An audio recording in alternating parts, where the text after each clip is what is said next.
Hello बच्चों, तो कैसे हो आप सब? बहुत बढ़िया, ग्रेट। मैं भी बहुत अच्छा हूँ। तो चलिए, आज का है लेक्चर नंबर 3 एस ब्लॉक को हम लोग करने वाले हैं। लेक्चर नंबर 3 को कवर करने वाले हैं और 3 में हम यहाँ से, इससे पहले हमने जो लेक्चर नंबर 2 तक कवर किया था एस ब्लॉक, उसमें लेक्चर नंबर 2 की लास्ट जो हेडिंग थी, मतलब 6 नंबर जो था इससे पहले वाला, वो था alkali metal dissolve in liquid ammonia. आपको याद होगा, हमने इसके बारे में आपको बहुत डिटेल से बताया हुआ था कि एल्कली मेटल्स लिक्विड अमोनिया में डिजोल्व होके डीप ब्लू कलर देती हैं। और डीप ब्लू कलर का रीज़न क्या था वो भी हमने डिटेल से कवर किया हुआ है गाइस। उसको जल्दी से आप देख लें उस वीडियो को, उसके आगे फिर इससे कंटिन्यू करते हैं, ठीक है। और उसके अलावा हमने कुछ 8 और 9 मिनट का एक वीडियो बनाया हुआ है कॉन्सेप्ट ऑफ द डे करके, जिसका एपिसोड नंबर 1 आ चुका है। तो एपिसोड नंबर 1 आ चुका है गाइज, तो आप उसे देखें अच्छे से बच्चों, बहुत डिटेल में उसमें है। उसमें कंडक्टिविटी के बारे में है, ब्लू कलर सोल्यूशन जो बनता है उसके कलर जो चेंज हो जाता है डिफरेंट मेटल के कॉन्सेंट्रेशन करने पे, उसके बारे में भी डिटेल से दिया हुआ है। और आज तक के जितने भी क्वेश्चन आए हुए हैं वहाँ से आपके सभी सॉल्व हो जाएंगे और ये एक बहुत इंपॉर्टेंट कॉन्सेप्ट है, ठीक है। चलिए इसके आगे की बात करते हैं लेक्चर नंबर 3 से, तो शुरू करते हैं, ठीक है। आज का है anomalous behaviour of lithium. Anomalous behaviour है क्या? एनामोलस बिहेवियर का मतलब ऐसा बिहेवियर जो लिथियम मेटल शो करती है लेकिन इसके ग्रुप के बाकी मेटल्स वैसा बिहेवियर शो नहीं करते। मतलब लिथियम का बिल्कुल जुदा कैरेक्टर, बिल्कुल अलग कैरेक्टर, बिल्कुल यूनिक कैरेक्टर, बिल्कुल डिफरेंट एंड सेपरेट, ऐसा कैरेक्टर जो इसके ग्रुप से मैच नहीं करता, इसके ग्रुप में बाकी जो मेटल्स हैं वो शो नहीं करते, केवल लिथियम शो करता है। तो लिथियम की जो डिफरेंट प्रॉपर्टी है, यूनिक प्रॉपर्टी है, वो सब आ जाती है सॉरी एनामोलस बिहेवियर में। ओके, तो चलिए चलते हैं। सबसे पहला कैरेक्टर जो बहुत पूछा गया और आईआईटी मेन का क्वेश्चन भी बन चुका है, वो क्या है? वो ये है, क्वेश्चन जो आया हुआ था वो ये था कि लिथियम एलम फॉर्म नहीं करती, क्यों? Why lithium does not form alum, बल्कि इसके बाकी ग्रुप, इसके ग्रुप के जितने भी मेटल थे, rest of the metal of this group form alum, but lithium does not form alum. Why? बताओ फटाफट, बेटा कमेंट करके बताएं, जिसको पता है फटाफट बताएं और बाकी लोग देखें। हम लोग शुरुआत करते हैं। और हाँ, चैनल को सब्सक्राइब जरूर कर दे गाइस, चैनल को जरूर सब्सक्राइब करें। कमेंट तो बहुत ज़रूरी है भाई, कमेंट के बगैर तो कुछ नहीं हो सकता, तो कमेंट ज़रूर करें। तो चलिए चलते हैं, हम इसको एक्सप्लेन करते हैं। तो पहला कैरेक्टर जिसकी हम बात कर रहे थे वो यही है, lithium does not form, lithium does not form, बहुत आया है ये इंपॉर्टेंट, बहुत important anomalous behaviour of lithium है। लिथियम एलम नहीं बनाता है ना बेटा, lithium does not form alum while rest of the metal, while rest of the metal of its group form alum, है ना। मतलब बाकी जितनी भी मेटल इसके ग्रुप की हैं वो सभी एलम बनाती हैं लेकिन ये नहीं बनाता। ऐसा क्यों?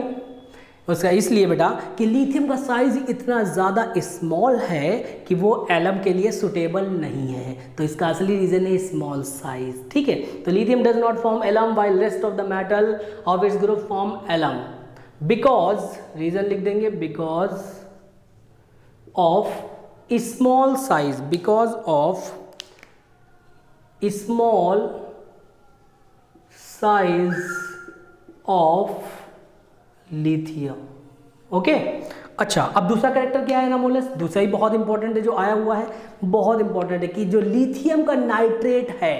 देखिए, अब हम नाइट्रेट के बारे में बात करेंगे, लिथियम का नाइट्रेट और इसके ग्रुप की जो बाकी मेटल है उनके नाइट्रेट में क्या डिफरेंस है ना। आखिर लिथियम का नाइट्रेट ऐसा क्या कैरेक्टर शो करता है? तो देखिए क्या होता है, लिथियम का नाइट्रेट जो है उसको जो हम हीट करते हैं, तो याद रखिए जब हम उसे हीट करते हैं तो वो लिथियम ऑक्साइड देता है, लेकिन बाकी ऐसा नहीं करते। तो पहले सबसे पहले लिख लेते हैं बेटा, अगला पॉइंट क्या है एनामोलस बिहेवियर का? Lithium nitrate, lithium nitrate on decomposition, lithium nitrate on heating कर दो बेटा, है ना। Lithium nitrate on heating gives lithium oxide while rest of metal nitrate, है ना, बाकी जितने भी मेटल नाइट्रेट हैं ऑफ इट्स ग्रुप, इसके ग्रुप के, है ना, वो भाई ऐसा नहीं करते। ऑफ इट्स ग्रुप गिव्स, वो क्या देते हैं भाई, वो देते हैं मेटालिक नाइट्राइट। वो क्या देते हैं बेटा, मेटालिक नाइट्राइट देते हैं। देखो कैसे, अब मैं इसको बताता हूँ, आपको एक्सप्लेन करता हूँ। देखो बेटा, ये जो लिथियम है, ये LiNO3, ये हो गया लिथियम नाइट्रेट। अब मैं इसको गर्म कर देता हूँ, इसको हीट कर देता हूँ, और साथ में किसी और मेटल का भी नाइट्रेट ले लेता हूँ। जैसे ये देखो, हमने सोडियम नाइट्रेट ले लिया। अब जरा इंपॉर्टेंट चीज़ देखना जो मैं बताने वाला हूँ, बहुत इंपॉर्टेंट है बेटा। इंपॉर्टेंट क्या है, इंपॉर्टेंट ये है कि यहाँ पे देखो, जो सोडियम आपको दिख रहा है, ये सोडियम, ये देखो प्लस है और ये माइनस है। एक्चुअली में इसके बीच में जो ये बॉन्ड है, ये बेटा आयनिक बॉन्ड है, और आयनिक बॉन्ड बहुत ही स्ट्रांग होता है। तो ये एक स्ट्रांग आयनिक बॉन्ड है जो कि नहीं टूटेगा, डज नॉट डिसोसिएट। मैंने यहाँ पे लिख दिया है भाई, ये एक स्ट्रांग आयनिक बॉन्ड है, इसीलिए टूटेगा नहीं। जबकि यहाँ पे आप देख रहे हो, यहाँ पे Li दिख रहा है, LiNO3, ये एक स्ट्रांग आयनिक बॉन्ड नहीं है, ये it is a covalent bond, it is a covalent bond. इसलिए क्या हो जाएगा, हेंस ब्रेक, हेंस ये इसलिए बेटा यहाँ से ब्रेक हो जाएगा। जरा अच्छे से देखें इसको गौर से और नोट करें इसको फटाफट। समझ में आ रहा है अच्छे से? हाँ, यही इंपॉर्टेंट है बेटा। ये सोडियम, पोटेशियम, रुबिडियम, यहाँ पे कोई भी मेटल ले लो, जितनी भी मेटल होंगी वो सब आयनिक बॉन्ड बनाती हैं, लेकिन लिथियम ऐसा है जो स्मॉल साइज होने की वजह से कोवैलेंट बनाता है। तो यही इसका बिहेवियर एनामोलस हो गया, डिफरेंट हो गया कि लिथियम अलग बना रहा है, बाकी सब आयनिक बना रहे हैं, तो लिथियम कोवैलेंट बना रहा है। कोवैलेंट बॉन्ड होता है वीक, वीक के होने से क्या होता है, जरा ध्यान से सुनो। ये बॉन्ड देखो कहाँ कहाँ से ब्रेक होगा, जरा इसको समझते हैं बेटा अच्छे से। ठीक है, इसमें 3 एलिमेंट है, देखो ध्यान से देखो, यहाँ पे इसमें 3 एलिमेंट है। ये सोडियम है, और ये नाइट्रोजन है, और ये ऑक्सीजन है। तो ये सोडियम और नाइट्रोजन के बीच कैसा बॉन्ड है बेटा, ये तो है स्ट्रॉन्ग बॉन्ड, तो ये तो टूटेगा नहीं, ये वाला बॉन्ड टूटेगा नहीं। इसका मतलब सोडियम नाइट्रोजन का पीछा नहीं छोड़ेगा, बिल्कुल ऐसे चिपक के रहेगा उसके साथ। समझ में आ रहा ना, चिपक के मतलब, हाँ, इसका मतलब ये कि ये छोड़ेगा नहीं। ठीक है, लेकिन ये नाइट्रोजन और ऑक्सीजन के बीच का जो बॉन्ड है, ये वाला तो टूटेगा। तो जब ये टूटेगा तो ऑक्सीजन नाइट्रोजन से अलग हो जाएगी, तो क्या बन जाएगी, देखो ऑक्सीजन नाइट्रोजन से अलग हो जाएगी, तो ये देखो हमने बना दिया ऑक्सीजन अलग हो गई। प्लस अब यहाँ पे क्या हुआ, Na और N तो अलग होगा नहीं, तो ऑक्सीजन यहाँ से निकाल दिया, तो ऑक्सीजन के फॉर्म में निकल गई, तो क्या बचा, Na और N बिल्कुल भी नहीं टूटा, तो NaNO2, इसी को बोलते हैं मेटालिक नाइट्राइट। ये नाइट्रेट नहीं है, क्या हो गया, नाइट्राइट, ये देते हैं। लेकिन इसके ऊपर वाले केस को जरा ध्यान से देखो, ऊपर वाले केस में क्या है, ये बॉन्ड भी टूटेगा क्योंकि ये कोवैलेंट है, और यहाँ से ये तो कोवैलेंट है ही, क्योंकि नाइट्रोजन भी नॉन मेटल, ऑक्सीजन भी नॉन मेटल, ये तो पहले की तरह है, ये तो टूट ही रहा था ऐसे। तो यहाँ से ये तो केस सेम है कि ऑक्सीजन यहाँ से ही बनेगी, तो यहाँ पे दोनों बॉन्ड टूट गए, इसके बीच का भी टूट गया, इसके बीच का टूट गया। तो ये जब ऑक्सीजन निकल गया तो ये बचा NO2, ये क्या बचा, ध्यान से देखो, ये बचा NO2। लेकिन नाइट्रोजन और लिथियम के बीच का भी बॉन्ड टूट गया है, तो लिथियम ऑक्साइड बन जाता है। अब आप इसे बैलेंस करेंगे तो ये आ जाएगा। इंपॉर्टेंट यही है, इंपॉर्टेंट क्या है, जरा ध्यान से सुनना। इस केस में ये बन रहा है जो कि एक स्टेबल है, स्टेबल दिख रहा है कि नहीं, लेकिन इस केस में क्या है, NaNO2 बनता है और ऑक्सीजन बनता है, तीसरा प्रोडक्ट नहीं बनता है। मोस्ट इंपॉर्टेंट मैं आपके लिए लिख देता हूं भाई, ये it is most important, note करें, बहुत इंपॉर्टेंट है बेटा। अच्छे से क्लियर हो रहा सभी को? ओके, कमेंट जरूर करें बेटा, सभी लोग कमेंट जरूर करें। तो चलिए अब हम चलते हैं इसके अगले कैरेक्टर पे, इसको हटा दें, इसको रिमूव कर दें। चलिए रिमूव कर रहे हैं हम लोग बेटा, ठीक है। अच्छा, तो ये तो हो गया बेटा इसका जो एनामोलस बिहेवियर है, हमने इसको 2 पॉइंट को कवर कर लिया। एक और बिहेवियर बहुत इंपॉर्टेंट है, उसे भी आप नोट कर ले, बहुत पूछा गया है। वो क्या है बिहेवियर, देखो जरा इसके आगे का बेटा, देखिए अगला जो बिहेवियर है जो बहुत ज़्यादा पूछा गया है, वो ये है कि भाई लिथियम का जो बाइकार्बोनेट होता है ना, थर्ड पॉइंट हम यहीं पे नोट कर लेंगे, इसका क्या होगा, लिथियम का बाइकार्बोनेट कैसे लिखते हैं, LiHCO3, जिसको हम लिथियम बाइकार्बोनेट या लिथियम हाइड्रोजन कार्बोनेट भी बोल सकते हैं, याद है कि नहीं। इसे हम लोग लिथियम बाइकार्बोनेट, लिथियम बाइकार्बोनेट बोलते हैं, या लिथियम हाइड्रोजन कार्बोनेट भी बोलते हैं, लिथियम हाइड्रोजन कार्बोनेट भी बोलते हैं। ओके, इंपॉर्टेंट बात ये कि ये जो लिथियम का होता है, ये लिथियम वाला बेटा ये तो होता है एक्वियस, ये कैसा होता है, एक्वियस, समझ में आ गया कि नहीं। वाइल जबकि जो होते हैं बेटा जितने अलग, जितने बाकी रेस्ट ऑफ द मेटल के हैं, while rest of metal bicarbonate, बाकी जितने भी इसके ग्रुप के बाइकार्बोनेट हैं बेटा आर सॉलिड, तो ये इंपॉर्टेंट है। और कैसे है, सॉलिड, तो बाइकार्बोनेट सॉलिड होते हैं, लेकिन ये सॉलिड नहीं होता, यहाँ पे मैं ये भी लिख दूंगा कि ये सॉलिड नहीं है, बहुत पूछा गया है, बहुत इंपॉर्टेंट है। तो चलिए एनामोलस बिहेवियर कवर कर लिया हमने। ओके, हाँ जी, हाँ जी, एनामोलस बिहेवियर के बाद एनामोलस बिहेवियर के बाद बेटा अब हम आते हैं अगले कैरेक्टर पे। जरा अगला कैरेक्टर डालिए जो कि बहुत इंपॉर्टेंट है। अब हम पढ़ने जा रहे हैं इसके ऑर्डर। ऑर्डर मतलब बहुत पूछे गए ऑर्डर, जैसे बॉइलिंग पॉइंट का ऑर्डर, मेल्टिंग पॉइंट का ऑर्डर, बेसिसिटी का ऑर्डर, रिड्यूसिंग पावर का ऑर्डर, आयनिक कैरेक्टर का ऑर्डर, इलेक्ट्रोपॉजिटिव कैरेक्टर का ऑर्डर, बहुत पूछा गया। सल्फेट की स्टेबिलिटी, सॉल्युबिलिटी का ऑर्डर, कार्बोनेट की स्टेबिलिटी, सॉल्युबिलिटी का ऑर्डर, बहुत ज़्यादा जो क्वेश्चन आया हुआ है वो इन ऑर्डर से आया हुआ है। और इन ऑर्डर में भी सबसे ज़्यादा रिपीटेड जो क्वेश्चन है वो है सल्फेट वाला। तो हम लोग सभी करेंगे, सभी आ चुके हैं, लेकिन सल्फेट वाला रिपीटेड है। तो चलिए चलते हैं बेटा, इसको हटा देते हैं। तो ये एनामोलस बिहेवियर को हटा दो। अब हेडिंग डालो बेटा, ऑर्डर, ठीक है, order in alkaline earth metal, है ना। तो हम लिखेंगे correct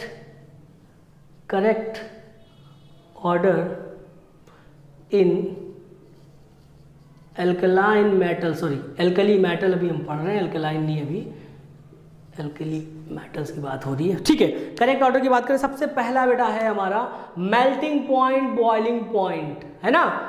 melting point, boiling point बहुत ज़्यादा रिपीटेड है, ये भी मैं आपको बता दूं, जरा यहाँ ध्यान से सुनना। ऐसा है कि मेल्टिंग पॉइंट, बॉइलिंग पॉइंट कैसे वेरी करता है और किस पे डिपेंड करता है वो समझ लीजिए। देखिए जो बॉइलिंग पॉइंट या मेल्टिंग पॉइंट है बेटा, ये मेटल जो होते हैं ना, जितना हार्ड होगा, जितना ज़्यादा क्लोजली पैक्ड होगा, उतना ज़्यादा ये बिल्कुल स्टेबल होगा, उतना ज़्यादा ये स्ट्रॉन्ग होगा, उतना ज़्यादा ये पैकिंग होगी।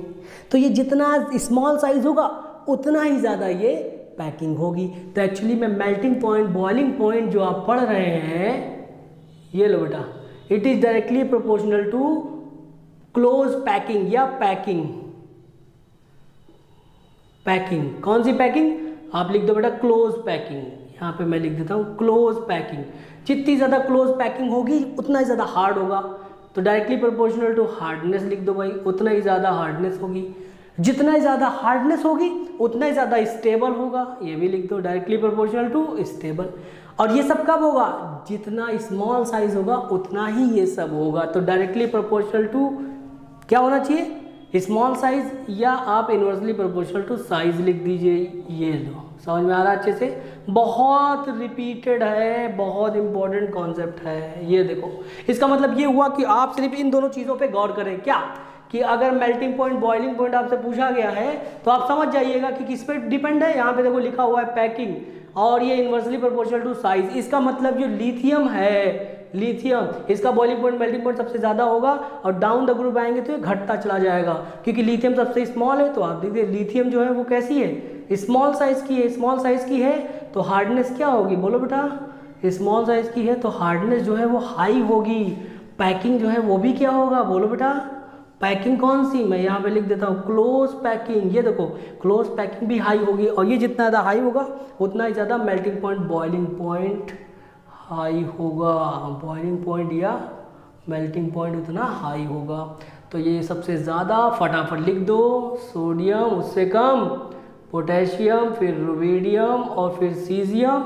और ये दोनों हम लिखते नहीं हैं क्योंकि आपको पता ही है, क्योंकि इनका कोई काम यहाँ पे नहीं है। अल्कली मेटल जो मेन है वो यही है, और ये जो है वो बस ग्रुप में है, लेकिन इनकी प्रॉपर्टी थोड़ा अलग होती है। ये रेडियो एक्टिव है और हाइड्रोजन का तो कोई मतलब ही नहीं, हटा दो। ये समझ में आया कि नहीं आया? मेल्टिंग पॉइंट, बॉइलिंग पॉइंट के बाद बेटा दूसरा ऑर्डर अब हम करने जा रहे हैं। सेकेंड ऑर्डर जो है वो क्या है, बहुत इंपॉर्टेंट, वो है बेटा रिड्यूसिंग पावर का। किसका? बहुत पूछा गया है, रिड्यूसिंग पावर भाई मोस्ट इंपॉर्टेंट है, सभी लोग ध्यान से देखें, मोस्ट इंपॉर्टेंट। रिड्यूसिंग पावर जानते हो क्या? इसमें थोड़ा सा झोल है, ये थोड़ा सा डिफरेंट है, जो ऑर्डर को फॉलो नहीं करता और इसी में गलतियां हो जाती हैं। बेटा कमेंट ज़रूर करें, मैं बार बार कह रहा हूँ कमेंट ज़रूर करें, और चैनल को अगर आपने सब्सक्राइब नहीं किया, आप नए हैं तो चैनल को अभी सब्सक्राइब कर लें। चलिए चलते हैं। तो क्या ऑर्डर होना चाहिए इसका? देखिए ऐसा होता है कि नॉर्मली क्या होता है, जो रिड्यूसिंग पावर है, देखो बेटा जो रिड्यूसिंग पावर है वो होती क्या है? रिड्यूसिंग पावर का मतलब क्या? देखो बेटा जितना ज़्यादा साइज बड़ा होगा उतना ही ज़्यादा वो रिएक्टिव होगा, उतना ही आसानी से वो किसी को इलेक्ट्रॉन दे पाएगा। तो जो जितनी आसानी से अपना इलेक्ट्रॉन किसी को देता है वो उतना बढ़िया रिड्यूसिंग एजेंट, उतनी बढ़िया उसकी रिड्यूसिंग पावर। समझ में आ गया कि नहीं? इसका मतलब आप सिर्फ ये देखिए कि जितना बड़ा साइज उतना बढ़िया रिड्यूसिंग पावर। तो ये तो नॉर्मल करेक्टर के अकॉर्डिंग हो गया, लेकिन इसमें थोड़ा चेंज है, वो भी हम देखेंगे। पहले तो बेसिक रूल के अकॉर्डिंग क्या होना चाहिए, reducing power directly proportional to होता है बेटा रिएक्टिविटी। देखो मैं यहाँ पे लिख देता हूँ, क्या होता है बेटा? रिएक्टिविटी, ये देखो। और रिएक्टिविटी डायरेक्टली प्रोपोर्शनल टू क्या होता है? साइज। ये आपको दिख रहा है, ये लो बेटा साइज। इस हिसाब से जो रिड्यूसिंग पावर है, मैं यहाँ पे लिख देता हूँ आपके लिए, जो इस हिसाब से रिड्यूसिंग पावर है उसका जो ऑर्डर है वो क्या होगा, जरा ध्यान से देखो। आप एक लाइन में अगर लिखना चाहें तो reducing power directly proportional to, आप सिर्फ याद रखना डायरेक्टली प्रोपोर्शनल टू रिएक्टिविटी कर देना बस। ये बहुत इंपॉर्टेंट बेटा, बहुत ज़्यादा। ये वाला ये अक्सर पूछा जाता है। चलो अच्छा ठीक है, अब हम बात करते हैं इसके आगे। तो रिड्यूसिंग पावर जो है इस हिसाब से तो लिथियम की सबसे कम होनी चाहिए। देखो बेटा इस हिसाब से रिड्यूसिंग पावर लिथियम की सबसे कम होनी चाहिए, है ना? ऐसा होनी चाहिए, ऐसा होना चाहिए ना, लेकिन ऐसा होता नहीं है। ध्यान से सुनो, मैं गलत लिख रहा हूँ। पहले लिथियम, सोडियम, पोटेशियम और फिर रुबिडियम और फिर सीजियम, लेकिन ऐसा नहीं है। रीज़न क्या है? ये जो लिथियम है, ध्यान से सुनना, यहीं पे गलती हो जाती है। ये जो लिथियम है इसको जैसे ही वाटर में डाला जाता है इसका हाइड्रेशन हो जाता है और उसके बाद इसका साइज इतना बड़ा हो जाता है कि इन सब को क्रॉस कर जाता है, इन सब को क्रॉस कर जाता है, यहाँ पे हो जाता है। मतलब लिथियम का साइज सबसे बड़ा हो गया, सीजियम से भी बड़ा। ध्यान से देखो, अब यहाँ पे लिथियम सबसे आगे आ गया है। ध्यान से देखो, this is the correct order, ये है आपका करेक्ट ऑर्डर। ध्यान से, ये है आपका correct order of reducing power, RP. Important बहुत है। अच्छा एक और बहुत इंपॉर्टेंट है, एक और आसान तरीके से मैं आपको समझाता हूँ। बेटा लिथियम जो है ना सबसे अच्छा रिड्यूसिंग एजेंट है। देखो यहाँ पे मैं कर देता हूँ बेटा, ये लो, लिथियम सबसे अच्छा रिड्यूसिंग एजेंट है। ऐसा क्यों? याद करो, इसको आप इलेक्ट्रोकेमिकल सीरीज से भी एक्सप्लेन कर सकते हैं। देखिए इलेक्ट्रोकेमिकल सीरीज में लिथियम इसलिए सबसे अच्छा रिड्यूसिंग एजेंट है क्योंकि उसका इलेक्ट्रोड पोटेंशियल जो दिया गया है, जो रिडक्शन इलेक्ट्रोड पोटेंशियल दिया गया है, लिथियम ध्यान से देखो, लिथियम इलेक्ट्रोकेमिकल सीरीज में सबसे ऊपर है और इसका इलेक्ट्रोड पोटेंशियल है -3.41। तो जो लिथियम है बेटा इसका इलेक्ट्रोड पोटेंशियल सबसे ज़्यादा है, -3.41 वोल्ट। हैंस इट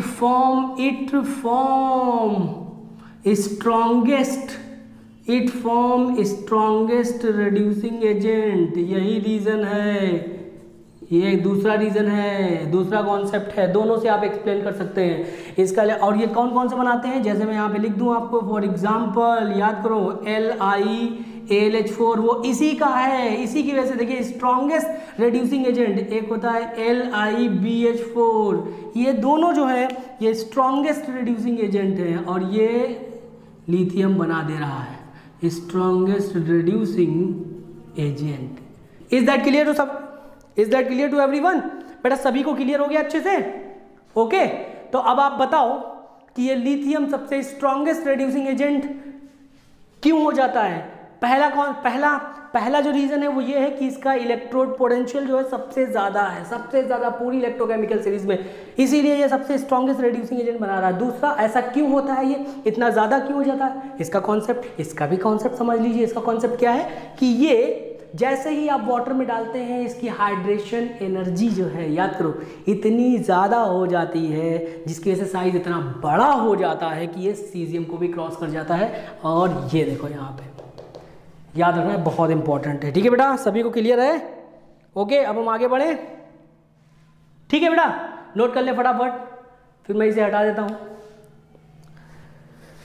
ओके, चलिए हटा देते हैं। तो ये बेटा 2 पॉइंट हो गए इसके ऑर्डर में। एक और थर्ड पॉइंट जो भी बहुत इंपॉर्टेंट है, अब हम उसे कवर करेंगे, और वो क्या है वो भी देखो बेटा क्या है। थर्ड पॉइंट जो है बेटा वो है हमारा, इसी के बारे में बहुत इंपॉर्टेंट कैरेक्टर है, वो भी हम कर लेते हैं, और वो है बेसिक कैरेक्टर। कौन सा है बेटा? बेसिक ऑर्डर या बेसिक कैरेक्टर, कौन सबसे ज़्यादा बेसिक है? तो ज़रा यहाँ पे देखो, ये बेसिक कैरेक्टर जो होते हैं डाउन द ग्रुप इंक्रीज होता है। देखो, basic character directly proportional to size होता है, याद रखना। और या आप बोल सकते हो रिएक्टिविटी, ये सब एक ही चीज़ के हैं, एक ही चीज़ के चट्टे बट्टे हैं बेटा। ये लो, basic character directly proportional to size या रिएक्टिविटी। इसका मतलब डाउन द ग्रुप जाएंगे तो बेसिसिटी जो है, ये बेसिसिटी इंक्रीजेज। बेसिसिटी क्या होगी बेटा? इंक्रीजेज ऑन गोइंग डाउन, पक्का ना? ये लो, तो इसका मतलब ये जो आपका लिथियम का हाइड्रोक्साइड होगा ये सबसे कम बेसिक होगा, उससे ज़्यादा सोडियम हाइड्रोक्साइड, फिर उससे ज़्यादा पोटेशियम, और उससे ज़्यादा रुबिडियम, और सबसे ज़्यादा हाईली बेसिक जो है वो है ये, और सबसे कम बेसिक है ये देखो, लीस्ट बेसिक वो है तुम्हारा ये लिथियम हाइड्रोक्साइड। ये बहुत इंपॉर्टेंट है, ध्यान रखना।